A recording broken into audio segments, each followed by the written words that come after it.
Hey guys, it's Doc.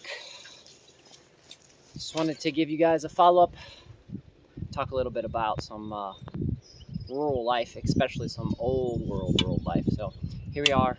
You guys know I'm in Flat Top, little town. My house was built in 1897, and as you guys can see, smack dab in the middle of my property is an old family cemetery. So I've done a lot of research on the families. So what's interesting is there's 6 tombstones here, 5 tombstones here, 5 tombstones here, 6. I was right the first time, 6. So the last person I think that was planted in here, I think was in the 80s. And I think the first person planted in here, I believe, was Lizzie in 1930. So this is definitely a very old family cemetery. So one thing that you notice in Appalachia, especially in West Virginia, as you find old family cemeteries, over the years, the different people that's maintained them start disappearing, start going away, start neglecting them for lots of different reasons. Sometimes it's just forgotten. Sometimes the main family member's job it was to maintain the cemetery, gets sick, dies, and maybe doesn't have offspring to pass it on to. And because of all the chaos and such, a lot of that just gets forgotten. And so you find a lot of cemeteries around. Now this cemetery, for quite a few years, I've been maintaining it, and some people have come and done some touch-ups and such like that, and they've also been maintaining it.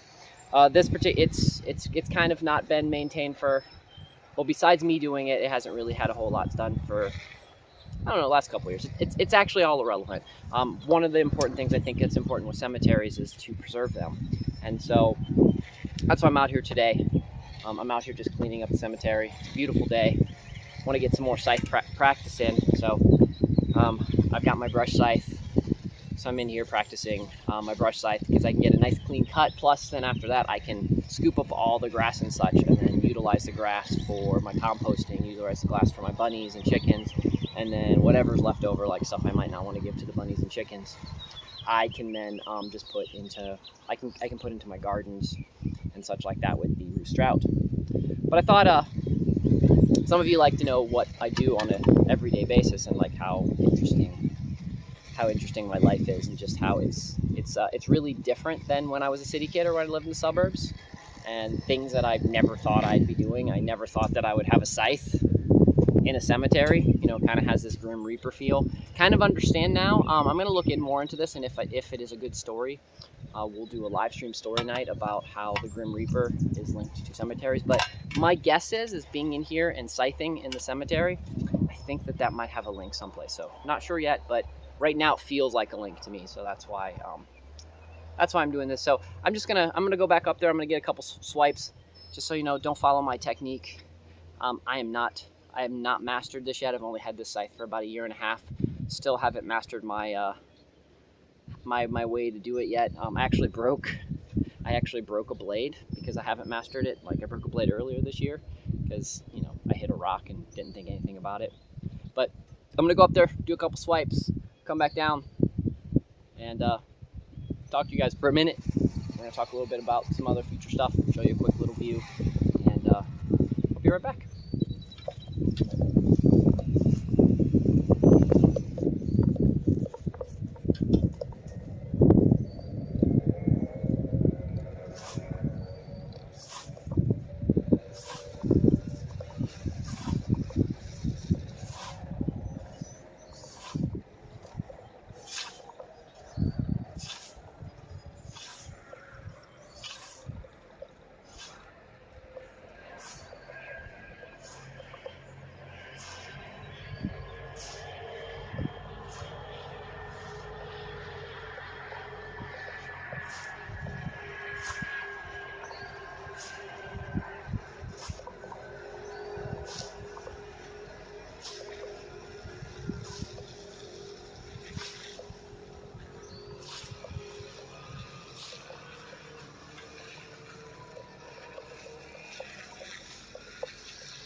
So the last thing I'm going to do before we go, I'm going to show you guys.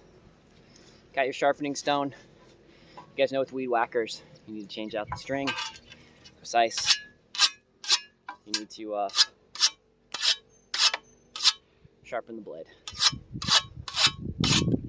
So I need to do a little bit of sharpening of that. Finish out the rest of what I'm doing. And got a bunch of other things to do today. But yeah, just one of the interesting things of living in Appalachia, living kind of in the old world. It's really interesting. Just thinking while I'm here scything, just thinking like, 100 some years ago, this is what folks did. This is how they lived their life. This is how they got by. They used farm equipment like a scythe, and these things have been around for a long time. I do suggest getting a scythe that's fit for you. This one is actually designed for me, so it's a new one. But I'm actually really enjoy the old tools. Enjoy working with them. Other interesting thing is we'll probably come up here later in this end of summer. Some cool right on the edge of this. Right on the edge up there grows some really cool mushrooms that I want you guys to check out. Edibles, poisonous, that kind of stuff. We'll do some more learning about that later. Remember guys, watch. I should be putting a new bee class up because we'll be doing some bee inspecting and such like that. I do want to show you guys one other thing. Let me switch over the camera. Let me switch over the camera for just a second. As you guys can see here, there's some Multiflora Rose.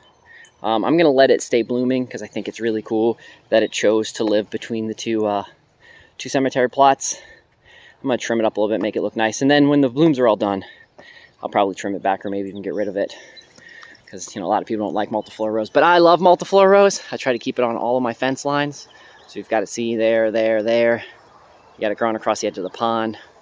I got it growing across that fence line and such like that. And then I got it growing on that tree. And it's just one of the things I absolutely love. I think it's beautiful because right now the smell of Multiflora Rose in the air is absolutely spectacular. So we got some guineas walking by, saying hi, and all the other kind of good stuff. Anyways, friends, I hope you have a wonderful rest of the day. And I'll talk to you guys later. We're gonna do some more stuff, so hope you guys enjoy the rest of the day. Again, it's Doc here on the Mavis Institute, doing some old world scythe mowing. Till later. Adios.